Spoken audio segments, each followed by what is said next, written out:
vamos a ver acerca de las patologías de las vías biliares y la vesícula biliar. Recordando un poco las dimensiones, aquí vemos un corte de la vesícula biliar, en un corte longitudinal y un corte transversal, y que nosotros recordar que medimos o sumamos estas medidas, multiplicamos estas distintas medidas y después lo multiplicamos por 0,526 y a través de esta fórmula estableceremos el volumen. Repito, para determinar el volumen de la vesícula, lo que haré es multiplicar el eje longitudinal por el eje transversal por el eje anteroposterior y esto de aquí lo multiplicaré por 0,526 y a través de esta fórmula determinaré cuál es el volumen de la vesícula. Recordar que el eje longitudinal máximo 10 centímetros, el eje transversal 4 centímetros, el grosor de la pared de la vesícula 3 milímetros, el diámetro de la luz del conducto hepático 4 milímetros y el diámetro de la luz del conducto colédoco 6 milímetros y que en pacientes mayores de 60 años puede aumentar 1 milímetro por cada 10 años, el tamaño o el diámetro de la luz del conducto colédoco. Entonces veremos las distintas enfermedades de las vías biliares. Primero veremos las enfermedades que se encuentran a nivel de la vesícula biliar y dividiremos estas enfermedades en enfermedades difusas y enfermedades focales. Aquellas enfermedades difusas son aquellas que afectan a la vesícula biliar en todo su sentido, totalmente. A eso es lo que decimos como difusa y focales cuando afectan una sola parte, una sola porción de la vesícula. Una de las primeras cosas que notaremos nosotros es el engrosamiento de la pared. Como podemos ver aquí vemos un gran engrosamiento de la pared de la vesícula. ¿Y qué situaciones generan engrosamiento de pared? Podemos encontrar engrosamiento de la pared en colecistitis, en adenomatosis, cáncer, colangiopatía, colangitis esclerosante. Por ejemplo, en este caso, en esta imagen que vemos aquí, es característico de una adenomatosis de la vesícula biliar. Ya veremos las características de una adenomatosis, pero desde ya vamos viendo que en una adenomatosis hay un gran engrosamiento y dentro de la pared, miren cómo se ven unas estructuras anecogénicas, quísticas en su interior, característico de la adenomatosis. Otra situación que produce dilatación de las paredes de la vesícula, una colecistitis. Esto es producto de una colecistitis y esta colecistitis es producto de una hepatitis en esta imagen. Ok, y acá vemos otra dilatación de la vesícula, de las paredes de la vesícula, y como pueden ver ustedes acá, esta tiene un diámetro, un grosor de 0,5. Ok, decíamos que 0,3 es el máximo, en este caso tenemos 0,5, entonces si tenemos un engrosamiento de la pared, este se da en el contexto de una colecistitis, este engrosamiento de la pared. Hay otras situaciones donde también se genera un engrosamiento de la pared, es cuando se presenta algo que se llama como vesícula de porcelana, ¿ok? Y la vesícula de porcelana es el resultado de la calcificación de la pared de la vesícula que se ha dado posterior de una colecistitis crónica. Esto es un padecimiento raro, no es muy común. Sin embargo, es importante mencionarlo, ya que la vesícula de porcelana conlleva generalmente a un carcinoma de la vesícula biliar. Por eso es muy importante que cuando se haga este hallazgo, indicar que este paciente debe extirparse la vesícula porque podría degenerar en un cáncer. El hidrops se caracteriza por una distensión estamos hablando de hidrops vesicular, por si acaso, porque también cuando hablamos de ecografía obstétrica, también hablamos de hidrops. Entonces estamos hablando en este caso de un hidrops vesicular, donde hay una distensión aguda, generalmente, de la vesícula por obstrucción a nivel del cuello, que en el estudio ecográfico lo que se va a notar es lo que vemos aquí, una gran distensión de la vesícula biliar. Aquí vemos esa característica del hidrops. Como enfermedades focales, para hablar un poco de las enfermedades focales, encontramos los cálculos biliares, que estos aquí se forman cuando las concentraciones de las sales biliares, el colesterol, excede la capacidad, las sales biliares en sí exceden, el colesterol excede la capacidad de las sales biliares para poder mantenerlos en un estado soluble. Por ende, el 70% de estos cálculos son cálculos de colesterol, para tenerlos en cuenta. ¿Cómo yo los puedo apreciar? Pues uno se ven estructuras hiperecogénicas que tienen una característica, generan unas grandes sombras acústicas posteriores. Acá vemos cómo se encuentran un grupo de pequeños cálculos y estos son microlitiasis. Y aquí hablamos cuando hablamos de microlitiasis, cuando hay cálculos por debajo de 3 milímetros, que también pueden generar pequeñas sombras acústicas. ¿Okay? Esa es la diferencia. También podemos hallar como lesiones focales de la vesícula biliar al barro biliar, que en ecografía esto se puede apreciar como una masa que se encuentra al interior de la vesícula, que generan ecos relativamente débiles y que no producen sombra acústica.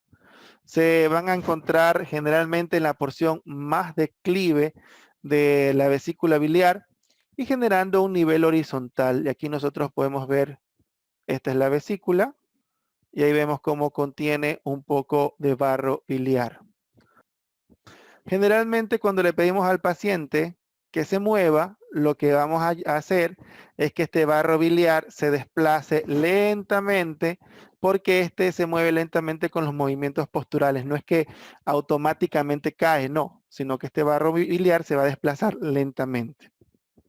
Otro elemento que nosotros podemos ver como enfermedad focal de la vesícula son los pólipos. Los pólipos se ven como pequeñas masas hiperecogénicas en el interior de la vesícula biliar y se diferencian de los cálculos biliares, ya que estos de aquí no generan estas sombras acústicas posteriores, como en los cálculos se producen, sino que no presentan ningún tipo de artefacto posterior a ellos.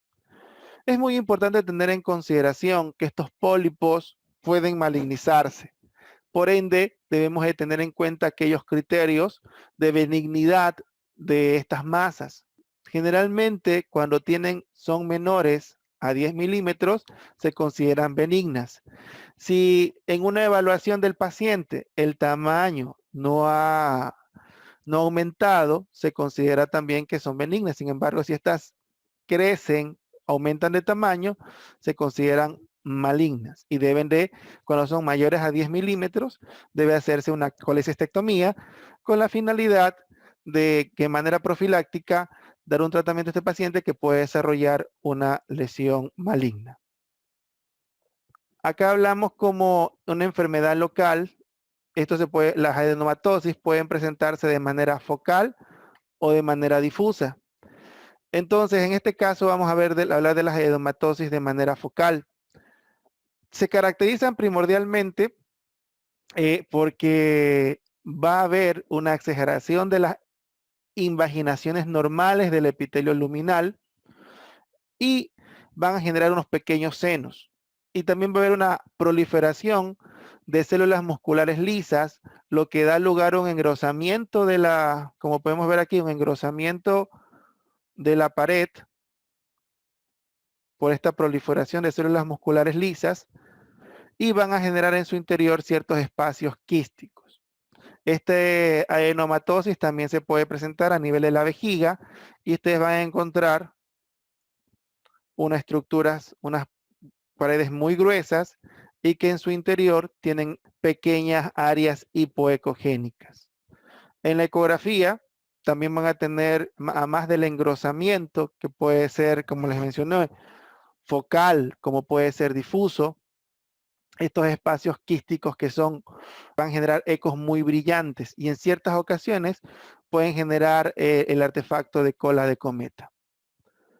Por último, mencionaremos como enfermedad focal al carcinoma de la vesícula biliar, ¿ok? Que es uno de los tumores malignos más frecuentes del tracto biliar. Generalmente se considera como el sexto aproximadamente, si mal no recuerdo, de las patologías o de los cánceres del tracto gastrointestinal. Es más frecuente en mujeres, en personas ancianas y está generalmente asociado a colelitiasis.